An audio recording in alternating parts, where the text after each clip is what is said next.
প্ৰভু জগন্নাথ মহাপ্ৰভুৰ ওচৰত ভাগৱত পাঠ কৰিবলৈ ওলাইছিলোঁ।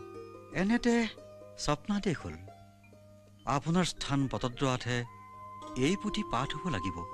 সেয়ে গুৰুৰ ওচৰত ভাগৱত পাঠ কৰি তত্ত্ব গ্ৰহণ কৰিবৰ বাবে শ্ৰীধৰ স্বামীৰ টিকা। প্ৰভু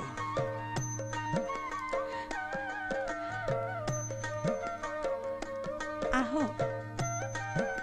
আমি মহাপ্ৰভু শংকৰদেৱৰ দৰ্শনাৰ্থে আহিছোঁ। খন্তেক বহক, মই বাৰ্তা দিওঁগৈ।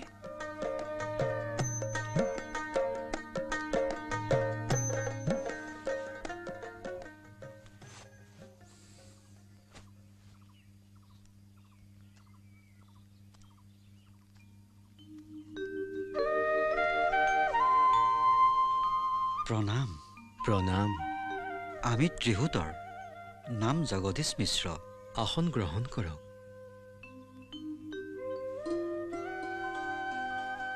মহাপ্ৰভু জগন্নাথৰ নিৰ্দেশত এই ঠাইলৈ অহা হৈছে।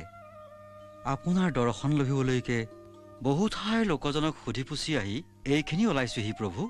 আপুনি আমাৰ আৰাধ্য পুৰুষ বুলি জানি পৰম সুখী হৈছোঁ। হে বিপ্ৰবৰ, আপোনাৰ আগমনে আমাৰ এই গৃহ পবিত্ৰ কৰি তুলিলে।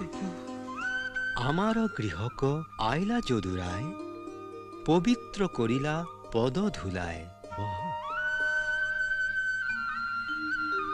হে বিপ্ৰবৰ, আমি নিমিত্তহে, আমি কৃষ্ণৰ কিংকৰ। প্ৰভু জগন্নাথ মহাপ্ৰভুৰ ওচৰত ভাগৱত পাঠ কৰিবলৈ ওলাইছিলোঁ। এনেতে স্বপ্নাদেশ হ'ল আপোনাৰ স্থান পদদ্ৰোৱাতহে এই পুথি পাঠ হ'ব লাগিব। সেয়ে গুৰুৰ ওচৰত ভাগৱত পাঠ কৰি তত্ত্ব গ্ৰহণ কৰিবৰ বাবে শ্ৰীধৰ স্বামীৰ টিকা সম্বলিত এই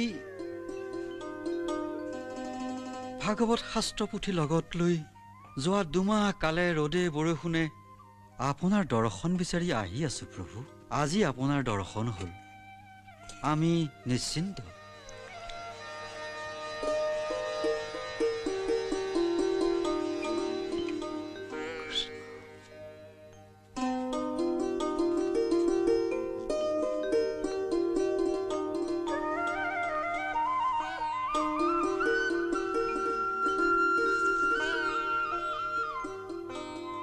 পৰম পুৰুষৰ অপাৰ কৰোণা। হে বিপ্ৰবৰ, আমি নিমিত্তহে, ভাগৱত পাঠৰ ব্যৱস্থা কৰা হ'ব। ভাগৱতৰ আধাৰতেই আমি কীৰ্তনৰ ঘোষাপদ ইতিমধ্যে ৰচনাও কৰিছোঁ। তথাপিও এয়া উত্তম কথা হ'ব, আমি কৰা ৰচনাসমূহৰ লগতো বিচাৰ বিশ্লেষণ কৰি চাব পৰা হ'ব।